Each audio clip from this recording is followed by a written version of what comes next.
So friends, सभी के kitchen में कोई ना कोई दिक्कत तो आती है। तो इन समस्या का समाधान करने के लिए मैं लेकर आई हूँ बहुत ही useful kitchen tips and hacks, जो आपको बहुत पसंद भी आते हैं और आपको बहुत यूजफुल भी लगते हैं। तो चलिए फ्रेंड्स, इसी के साथ आज का वीडियो भी शुरू कर लेते हैं। दोस्तों, रेनी सीजन हम सभी को बहुत ही पसंद होती है।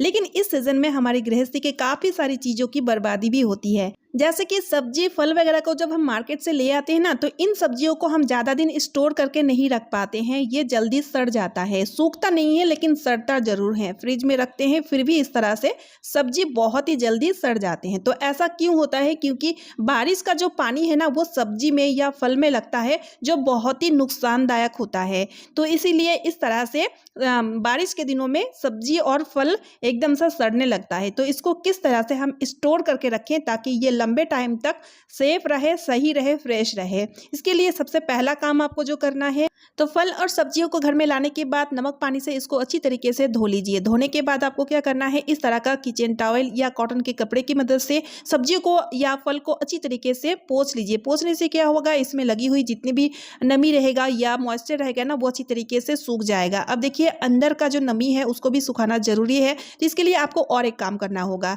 आपको लेना होगा तवा। रोटी बनाने के बाद आप देखिएगा ये तवा काफी लंबे टाइम तक गर्म रहता है। और इसी गरम तवा में सब्जियों को आप इस तरह से रख लीजिए। रखने के बाद ना थोड़ा सा अलटते पलटते हुए इसको सेक लीजिएगा। लेकिन हाँ, ध्यान रखिएगा तवा बहुत ज़्यादा गर्म नहीं होना चाहिए। अगर तवा बहुत ज़्यादा गर्म रहेगा ना, तो सब्जी फिर पकने लगेगा, तो फिर सब्जी फिर सड़ने लगेगा या तो फिर ख़राब हो जाएगा। इस चीज़ का ध्यान रखिएगा। तो इस तरह से जब आप अलटते पलटते हुए सब्जी को थोड़ा सा ड्राई कर लीजिएगा ना, तो अंदर वाला जो नमी है ना सब्जी का, वो बहुत ही अच्छी तरीके से ड्राई हो जाएगा। फिर इसको आप फ्रिज में स्टोर करके रखें। काफ़ी दिन तक ये सब्जी आपका खराब नहीं होगा, सड़ेगा नहीं। I hope in monsoon season में आपका ये ट्रिक बहुत ही काम आएगा। तो चलिए अब देख लेते हैं अगला टिप। तो यहाँ पर हमें लेना है 3 नैप्थोलिन टैबलेट, और इन टैबलेट का यूज़ लेकर के मैं बहुत ही यूजफुल सॉल्यूशन बना करके तैयार करूंगी, जो सबसे ज़्यादा यूज़ हमारे किचन में आएगा। अब इसको इस तरह से कूट करके इसका पाउडर बना लेना है। आप चाहें तो ज़्यादा भी ले सकते हैं। अगर आपको ज़्यादा क्वांटिटी का बनाना है तो आप ज़्यादा नैप्थोलिन टैबलेट ले सकते हैं। अब हमें लेना है एक प्याज। प्याज का 2 टुकड़ा कर लीजिए, ठीक है, इस तरह से। और प्याज का दोनों ही टुकड़ा में कुछ इस तरह से नैप्थोलिन पाउडर को अच्छी तरीके से लगा देना है, ठीक है। अब चलिए इसका यूज़ भी देख लीजिए। तो मैं सीधा आ चुकी हूँ किचन में। तो फ्रेंड्स, अक्सर क्या होता है, खास तौर में गर्मियों में और बारिश के दिनों में कॉकरोच, कीड़ा, छिपकली हमारे किचन में घर बना लेते हैं और चारों ओर बैक्टीरिया फैलाते रहते हैं।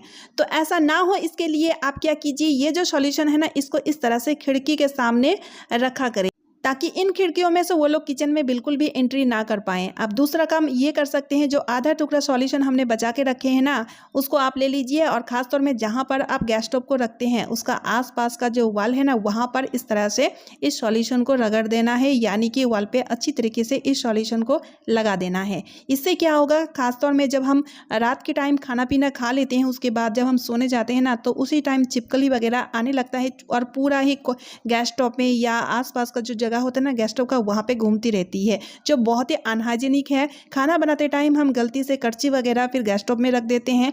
तो इसलिए आप क्या कीजिए, इस तरह से इस सॉल्यूशन को रात के टाइम अच्छी तरीके से लगा दीजिए और लास्ट में इस तरह से गैस स्टोव के नीचे इस सॉल्यूशन को रख दीजिए। फिर आप देखेंगे छिपकली या कीड़ा मकोड़ा गलती से भी गैस स्टोव के आसपास बिल्कुल भी नहीं घूमेगी। बहुत ही यूजफुल ट्रिक है और आप सभी को इस तरह से इस सॉल्यूशन का इस्तेमाल ज़रूर करना चाहिए। तो चलिए फ्रेंड्स, अब देख लेते हैं अगला यूजफुल टिप। तो दोस्तों, हमारे घर में जो स्विच बोर्ड होता है ना, वो बहुत ही ज़्यादा गंदा हो जाता है। खास तौर में किचन का जो स्विच बोर्ड होता है ना, वो तो गंदा होना ही होना है। और मेरा किचन का जो स्विच बोर्ड है ना, वो आप देख ही सकते हैं। ये देखिए फ्रेंड्स, गैस स्टोव के जस्ट बैक साइड में, इसलिए तेल का छींटे और बहुत ही ज़्यादा गंदगी इसमें भर चुका है और बहुत ही जल्दी जल्दी इस तरह से ये गंदा हो भी जाता है। तो बिना एफर्ट लगाए, बिना मेहनत इसको हम किस तरह से साफ करें, वो भी एकदम से फटाफट से। तो इसके लिए भी मैं बहुत ही बढ़िया सा उपाय लेकर आ चुकी हूँ। तो इसके लिए आपको लेना है हार्पिक। तो मैंने यहाँ पे हार्पिक लिया हुआ है और कॉटन का कपड़ा। अब कपड़े में थोड़ा सा हार्पिक इस तरह से आप डाल दीजिए, ठीक है। आप चाहे तो ग्लव्स पहन सकते हैं, क्योंकि हार्पिक में होता है बहुत ही हार्ड केमिकल। तो बस कुछ इस तरह से रब करते हुए स्विच बोर्ड को क्लीन कर लेना है। तो जैसे ही आप इस तरह से रब करेंगे ना, तो जितने भी गंदगी रहेगा ना, वो इस तरह से छूटता जाएगा, जैसे कि आप देख पा रहे हैं। लेकिन आप एक काम ज़रूर कीजिएगा, जब आप इस तरह से स्विच बोर्ड को क्लीन करेंगे ना, तो मेन स्विच को ऑफ कर दीजिएगा और साथ ही में आप स्लीपर ज़रूर पहन लीजिएगा, ठीक है। और हार्पिक की मदद से जब स्विच बोर्ड का दाग धब्बे क्लीन हो जाएगा ना, तो लास्ट में इस तरह से एक गीले कपड़े की मदद से अच्छी तरीके से पोंछ लीजिएगा। फिर आप देखेंगे स्विच बोर्ड बहुत ही अच्छी तरीके से क्लीन हो जाएगा। आई होप ये ट्रिक आपका बहुत ही काम आएगा। तो चलिए अब देख लेते हैं अगला टिप। तो दोस्तों बैक पेन, नेक पेन ये बहुत ही कॉमन सी बात हो चुकी है, यानी कि हर कोई इस प्रॉब्लम से जूझ रहे हैं। और जब तक आप मेडिसिन लेंगे ना तब तक ही आप ठीक रहेंगे, और मेडिसिन छोड़ देंगे ना तो फिर से इस तरीके का प्रॉब्लम आपको होने लगेगी। और ज़्यादा पेन किलर लेना भी हमारे हेल्थ के लिए बहुत ही नुकसानदायक होता है। तो किस तरह से इसको पूरी तरीके से बिना मेडिसिन ख़त्म किया जाए, चलिए दिखाती हूँ। तो इसके लिए हमें लेना है लोहे की तवा, चाहे तो आप लोहे की कढ़ाई भी ले सकते हैं, और लेना है पान के पत्ते। तो इस तरह से 2 से 3 पान के पत्ते लेना है, और साथ ही में लेना है सरसों का तेल। कुछ इस तरह से सरसों का तेल को पत्ते में अच्छी तरीके से लगा देना है। उसके बाद इस पत्ते को सेक लेना है। तो इसके लिए पहले से ही मैंने तवा को गर्म कर लिया था, और गैस को फिर मैंने बंद कर दिया था, क्योंकि बहुत ज़्यादा तवा गर्म नहीं होना चाहिए। अगर तवा बहुत ज़्यादा गर्म हो जाएगा ना, तो ये जो पत्ते हैं ना ये कुक होने लगेगा, जिस वजह से इसका जितने भी गुण रहेगा वो ख़त्म हो जाएगा। ध्यान रखिएगा, ठीक है। और इसको इस तरह से सिर्फ आधा सेकंड के लिए सेकना है।